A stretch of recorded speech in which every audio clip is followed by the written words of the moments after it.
সবাই একটু লক্ষ্য রাখবেন যেন হাসতে হাসতে আপনি চেয়ার থেকে না পড়ে যান, হাসতে হাসতে মাথাটা বিল্ডিং এর সাথে টাক না লাগে, হাসতে হাসতে কিবোর্ডটা যেন নিচে না পড়ে যায়, মাউসের কোনো বটনে যেন চাপ না লাগে, এবং হাসতে হাসতে আপনি আপনার হেডফোনটা কান থেকে খুলে না ফেলেন। সেদিকে লক্ষ্য রাখবেন এবং শুনবেন আমাদের সেই জোকস, যিনি আমাদের ফানি বয় নামে পরিচিত, যার কথা না বললেই নয়, যিনি বহু জীবনে অনেক অনেক অনেকবার অস্কার পেয়েছেন এই ফানি বিষয় নিয়ে, ফানি কিছু করতে গিয়ে। অবশ্যই এই ফান করতে গিয়ে তার জিহাদটাকে তিনি হারিয়ে ফেলেছেন। যাক, সে কথা, জীবনের কথা বাদই দিলাম, বাস্তব জীবনে সে অনেক অনেক অনেক ফানি বিষয় নিয়ে আমাদের মাঝে চলে আসছেন, আমাদের গোল্ডেন কি, যার কথা বলতে বলতেই তিনি হাওয়ায় জাহাজ করে চলে আসছেন। তো গোল্ডেন কি, আপনি কি আমাকে শুনতে পাচ্ছেন? ধন্যবাদ আপনাকে, এবং আপনার জন্য অনেক অনেক শুভকামনা, স্পেশালি আমার পক্ষ থেকে, আমাদের গল্পের পরমের পক্ষ থেকে।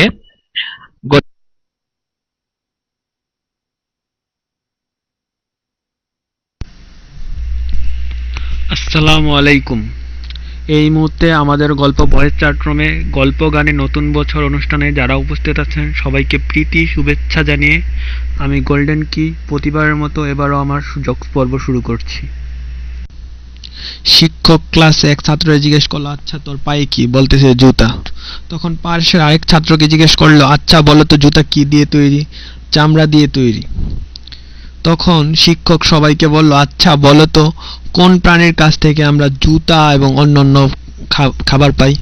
সবাই চুপচাপ বসে আছে। পিছন থেকে এক ছাত্র তখন হাত তুলল।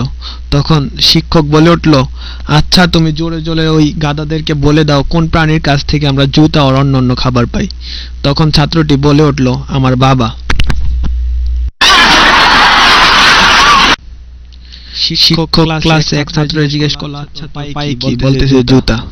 তখন পাশের আরেক ছাত্রকে জিজ্ঞেস করলো, আচ্ছা বলো তো জুতা, আচ্ছা বলো তো খাবার পাই? সবাই চুপ, তাদেরকে বলে দাও কোন প্রাণীর।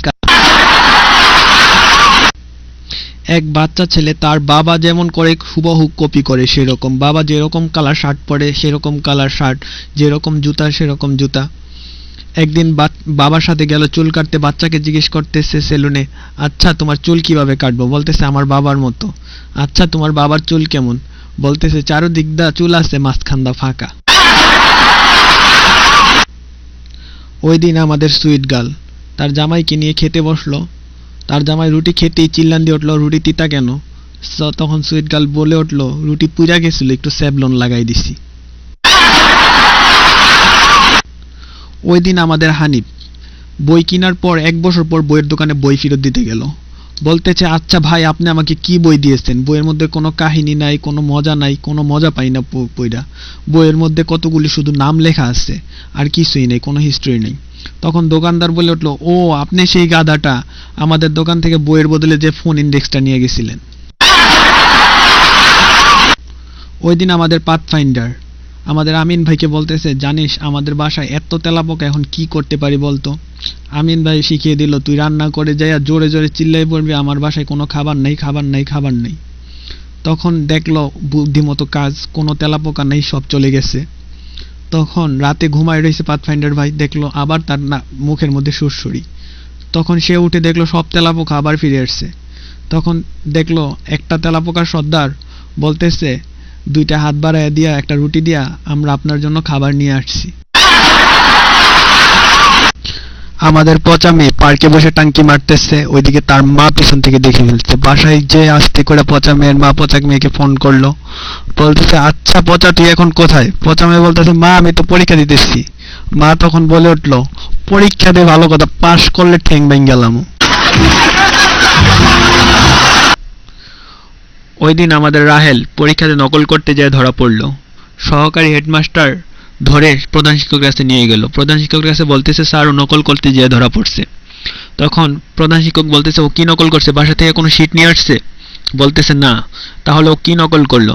তখন সহকারী শিক্ষক বলতেছে, পরীক্ষাতে আসছিল মানুষের বুকের পাঁজরে হাড় কয়টা আছে, ও শার্ট খুলে নিজেরটা গোনা শুরু করছিল। সবাইকে ধন্যবাদ জানিয়ে শেষ করছি আমার জোকস পর্ব। আল্লাহ হাফেজ।